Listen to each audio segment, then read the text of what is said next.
Bismillahirrahmanirrahim. Assalamualaikum warahmatullahi wabarakatuh. Pemirsa NU Jabar Channel, masih bersama kami di Bincang Hukum Islam. Masih dengan saya Kang Adhan dan juga narasumber kita Kang Fahmi Hasan Nugroho.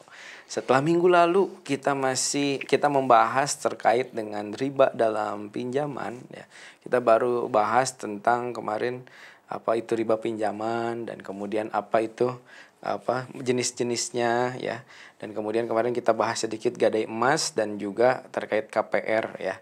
Dan juga kita bahas terkait dengan ini sertifikat yang disakolahkeun. Nah, tapi ini dalam KPR ya, kita ngobrol lagi dengan Kang Fahmi, masih banyak ternyata akadnya selain dengan akad murabahah. Ya, masih ada akad-akad lainnya.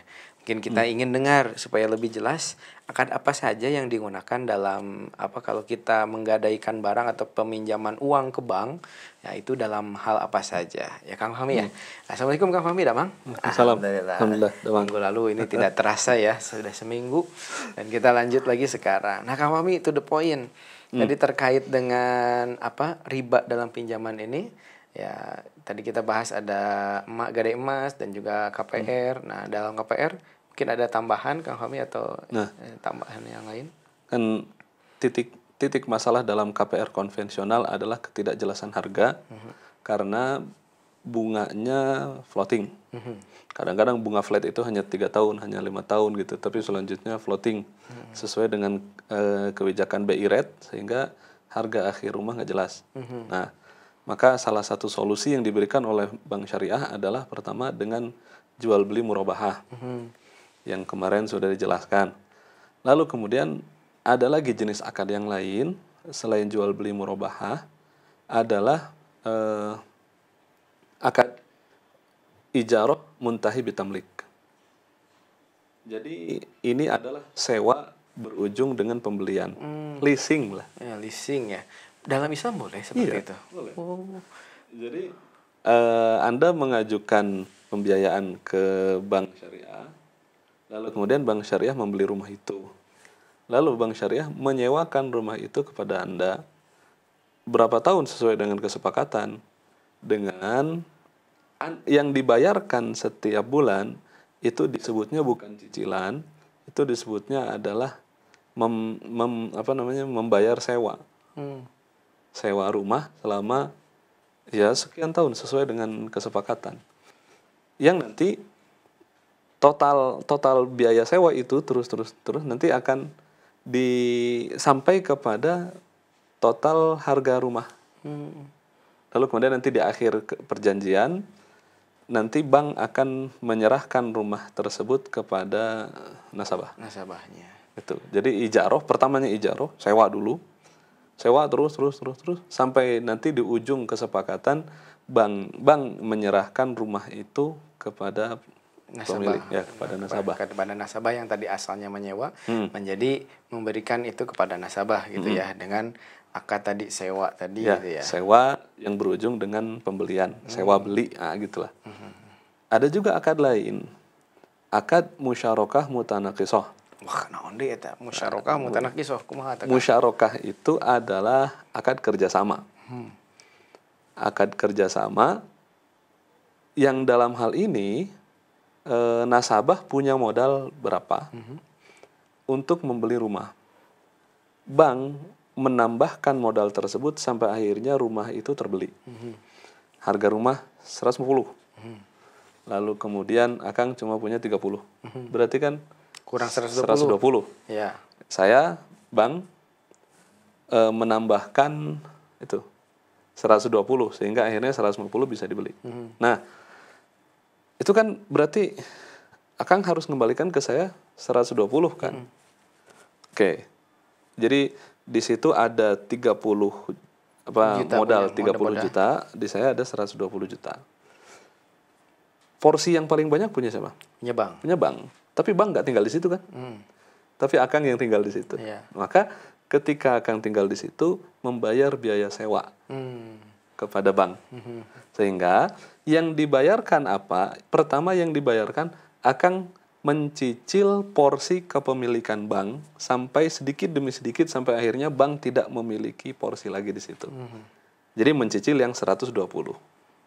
Lalu kemudian karena itu adalah aset bank yang Akang tinggali, Akang membayar biaya sewa.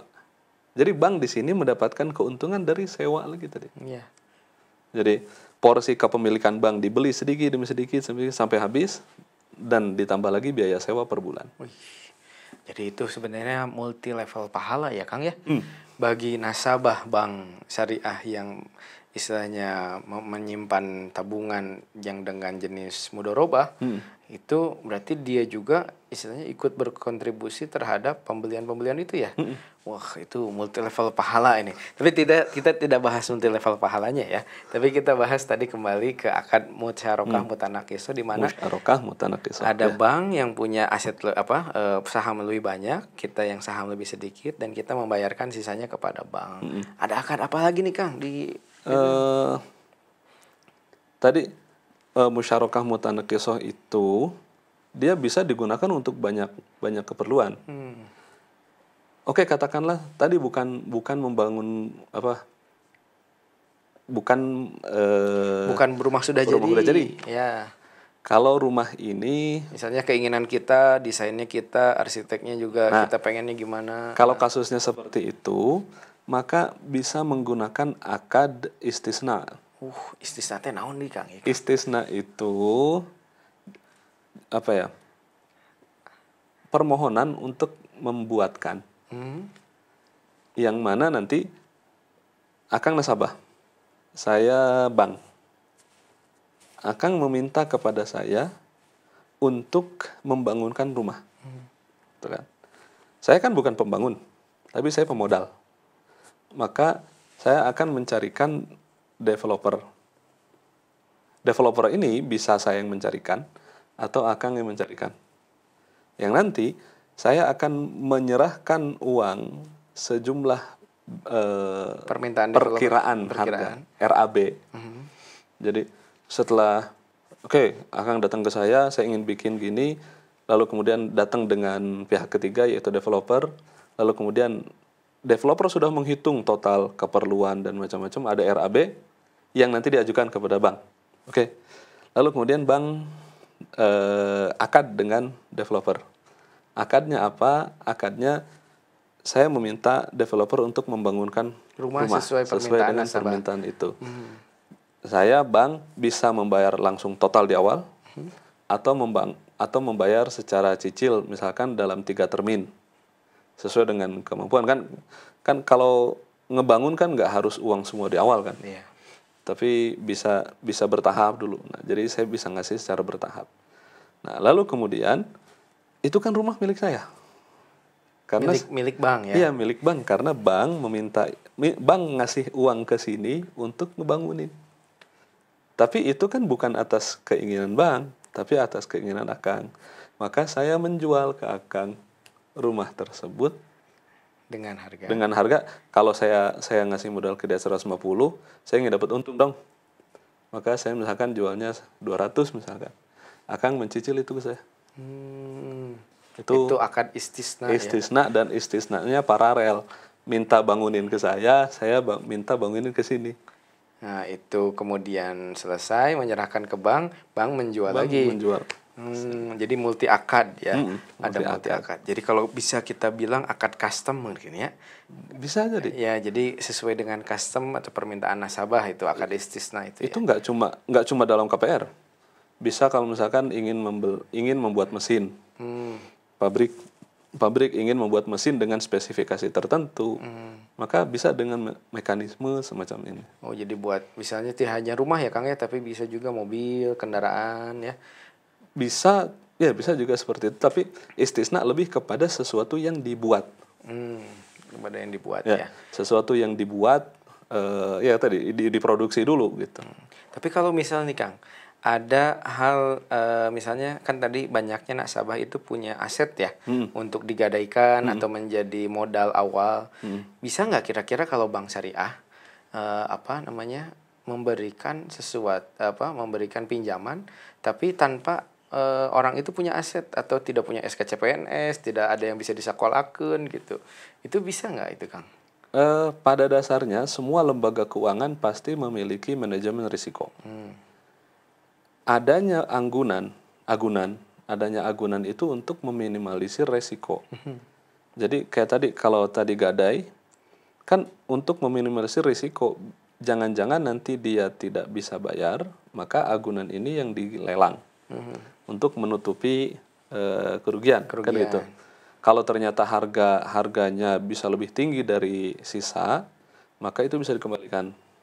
Tuh. Kalau misalkan kurang, ya berarti harus minta lagi asetnya gitu. Dan itu nggak bakal terjadi karena bank pasti akan mempertimbangkan agunan harus lebih tinggi daripada yang dipinjamkan gitu. Nah, itulah pentingnya ada agunan. Bisa nggak tanpa agunan? Kalau seperti SKCK kan nggak bisa dilelang. Ya. Tapi itu adalah bukti bahwasanya orang ini mampu untuk membayar. Tuh. Maka nanti akad-akadnya juga akan macam-macam. Nah, kalau misalkan tidak ada agunan, tidak ada aset yang bisa yang bisa disimpan, maka paling nanti bank akan mempertimbangkan menggunakan akad qardul hasan, tapi terbatas. Tapi ada ya berarti? Ada. Misalkan seperti kredit untuk UMK, kita nggak bilangnya kredit lah, pembiayaan untuk UMK, pembiayaan usaha. Itu bisa dengan mekanisme qardul hasan, udah beneran pinjam doang, terus kemudian nanti nanti dikembalikan sesuai dengan itu. Tapi mungkin dengan plafon terbatas dan persyaratan tertentu ya untuk mendapatkan hal itu. Dan memang setiap bank juga ada macam-macam target usaha yang dikejar. Tidak semua bank itu usahanya ke situ. Ada seperti program OJK. OJK itu memiliki program ini, Bank Wakaf Mikro. Bank Wakaf Mikro ini memang memberikan qardul hasan kepada masyarakat yang membutuhkan. Tapi tingkat pemberiannya juga terbatas. Awal-awal dikasihnya hanya 1 juta. Lalu kemudian kalau 1 juta itu bisa dibayar tepat waktu, terus kemudian nanti ada poin, bisa naik lagi menjadi 2 juta. Nah itu. Ada Bank Wakaf Mikro. Hanya Bank Wakaf Mikro ini dia terbatas lokasi usahanya, karena sejauh yang saya tahu Bank Wakaf Mikro hanya berwenang untuk memberikan pinjaman kepada orang satu kecamatan. Nggak bisa kalau nyeberang kecamatan lain. Nah gitu, itu Bank Wakaf Mikro. Tapi ada lagi misalkan seperti BPR, Bank Pembiayaan Rakyat, itu Bank Perkreditan Rakyat. Tapi kalau di bank syariah kan nggak ada kredit. Nggak ada kredit ya. Namanya pembiayaan ya. BPR, BPRS, Bank Pembiayaan Rakyat Syariah. Gitu. Jadi masing-masing bank itu ada pasarnya sendiri sesuai dengan tadi. Misalkan kita datang ke bank yang besar, terus kemudian minta untuk pembiayaan UMK, kok nggak dikasih? Ya berarti bisa jadi karena emang skop usaha dia bukan ke situ targetnya, tapi targetnya yang lain. Jadi begitu. Nah tadi sebenarnya ada satu. Itu kan kalau nggak ada agunan. Nggak ada aset yang bisa digadaikan. Kalau misalkan ada aset yang digunakan, pertama aset itu bisa disimpan atau enggak. Kalau bisa disimpan itu berarti tadi gadai. Gadai, betul. Itu gadai. Atau asetnya itu enggak disimpan, itu bisa digunakan akad musyarakah mutanakisah juga. Dalam arti gini, misalkan Akang udah punya rumah, tapi membutuhkan pembiayaan untuk kegiatan lain. Bebas, terserah untuk tujuannya apa. Maka Akang mengajukan ke bank, lalu kemudian istilahnya menjual rumah Akang ke saya. Ya rumahnya dijual, misalkan setelah dinilai rumah itu harganya 200 juta, saya beli 150.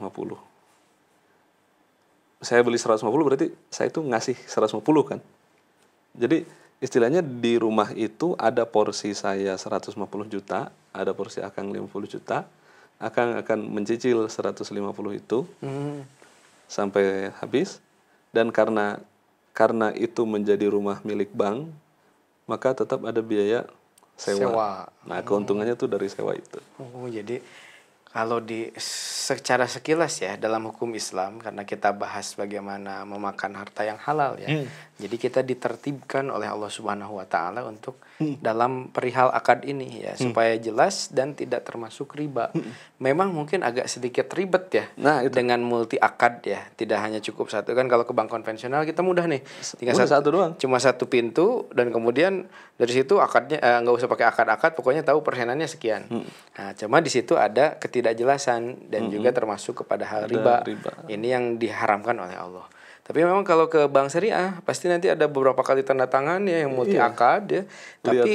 Tapi dari situ kita ada kehalalan dan kejelasan terkait dengan akad kita. Jadi pemirsa, ini sangat bermanfaat sekali ya, supaya kita tidak terjerumus ya ke arah yang sedemikian itu.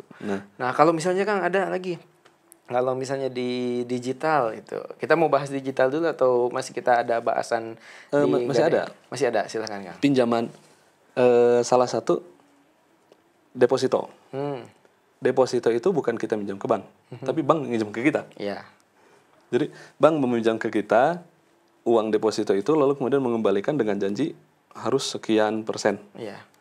Nah, deposito, kita nyimpan deposito. Nah, itu kan riba karena kita menyimpan uang di sana dan berharap sesuatu dari dengan bank. Di awal sudah dikatakan itu 6% misalnya. Oh, udah fix ya. Udah fix. Tapi nggak akan 6%. Paling 1 bulan, kalau 1 bulan paling hanya berapa, terus kemudian kalau 6 bulan atau 1 tahun paling 3%, 4% misalkan segitu. Nah, kenapa itu disebut meminjamkan?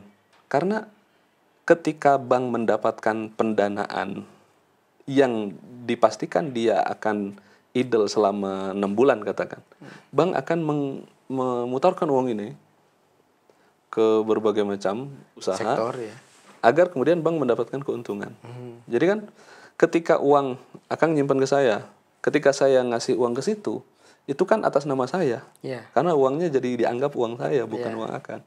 Itulah dikatakan deposito itu saya meminjam dari Akang untuk digalorkan ke sana. Sektor yang lain. Nah, begitu. Tapi kalau bank syariah bagaimana?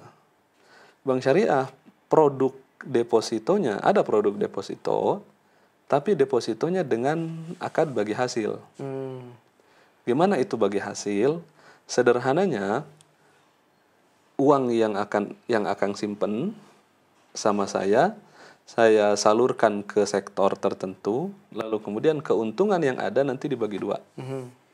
Keuntungan yang ada nanti dibagi dua, tergantung nisbah yang disepakati. Nisbahnya, hitungan nisbah ini tergantung juga berapa besar biaya uang yang disimpan, terus tergantung berapa lama itu disimpan.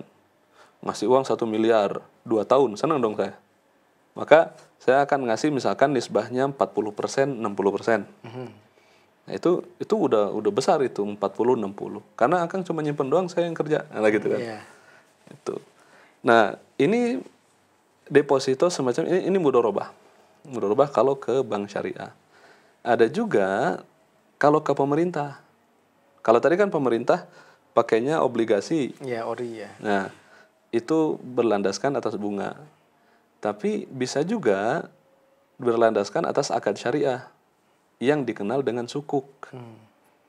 Sukuk itu hampir sama dengan obligasi, surat berharga negara sama. Hanya akad yang digunakan bisa beragam. Ada sukuk mudharabah. Kita nyimpen uang sama kayak tadi. Nyimpen uang, ngasih uang ke pemerintah terus mengalokasikan ke sektor lain. Lalu kemudian nanti bagi hasil. Bedanya bagi hasil dengan persenan, bagi hasil belum tentu sama.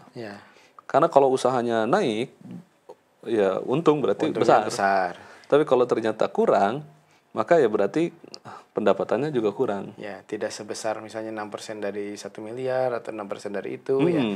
Itu kan itu tetap dari keseluruhan baru dibagi kepada kita. Nah, gitu. itu. Nah, itu kan. Ada juga sukuk ijaroh. Sukuk ijaroh ini flat. Kenapa? Karena dasarnya adalah ijaroh, sewa. Praktiknya gimana sukuk ijaroh itu? Pemerintah punya aset. Misalkan pemerintah punya aset gedung Kementerian Keuangan misalkan. Gedung Kementerian Keuangan ini dijual ke masyarakat dalam bentuk pecahan-pecahan surat.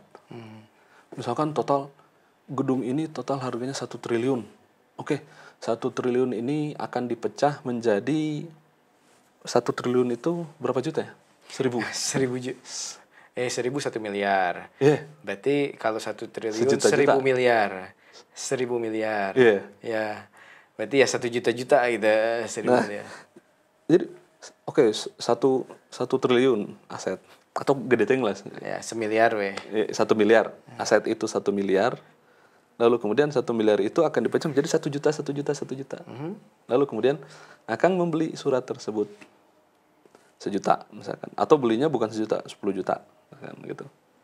Nah, oke, jadi para pemilik sukuk, para pembeli sukuk tadi, mereka memiliki porsi di gedung ini. Sahamnya. Nah, tapi gedung ini kan masih dipakai oleh pemerintah. Pemerintah menyewa gedung tersebut yang sudah dimiliki oleh masyarakat, disewa. Yang kemudian nanti uang sewa itu dibagikan.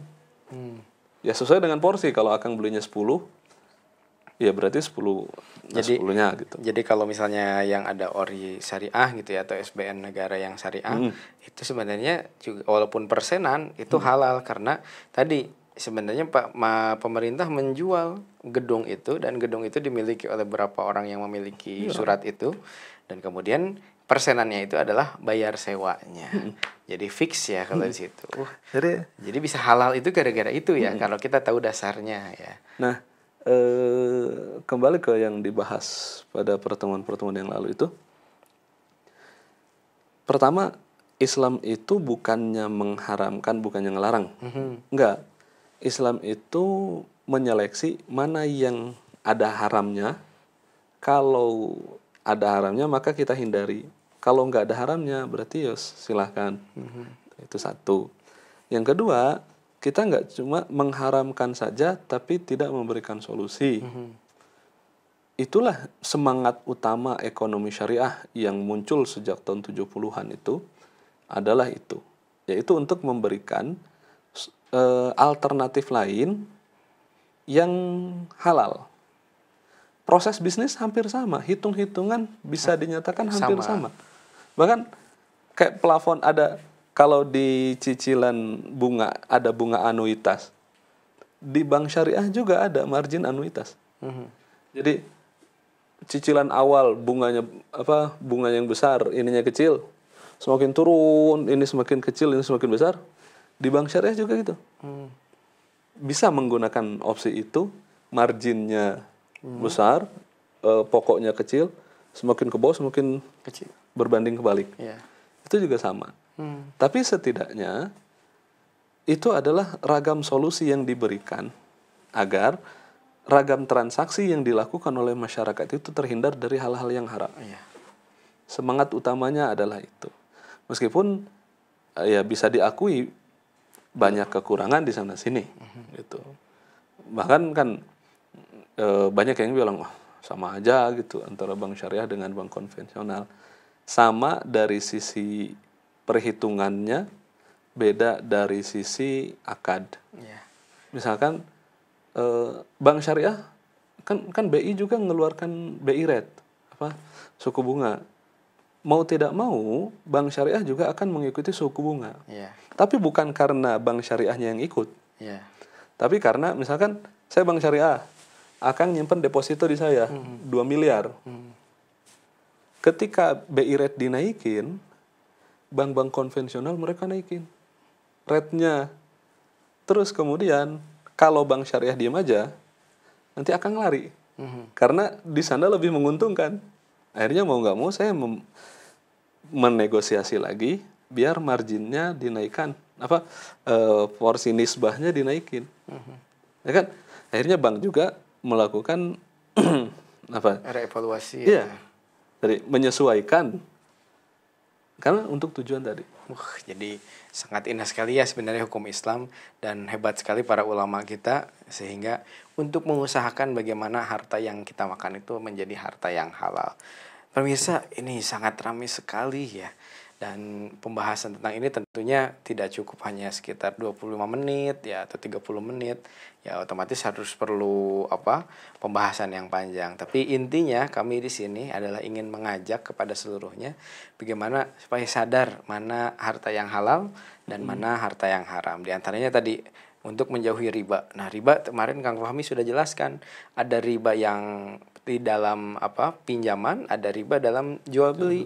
Nah, kita harus bisa menjauhi ya hal-hal yang ada hal ribawinya dalam setiap akad yang kita miliki. Ya walaupun memang tadi kita mengajak kurang lebih ke bank syariah agar halal, ya walaupun di bank syariah itu ada banyak kekurangannya, tapi lebih baik memakai yang sudah diusahakan seperti itu daripada kita masih terjerembab dalam hal-hal yang ribawi. Itu ya mungkin Kang ya.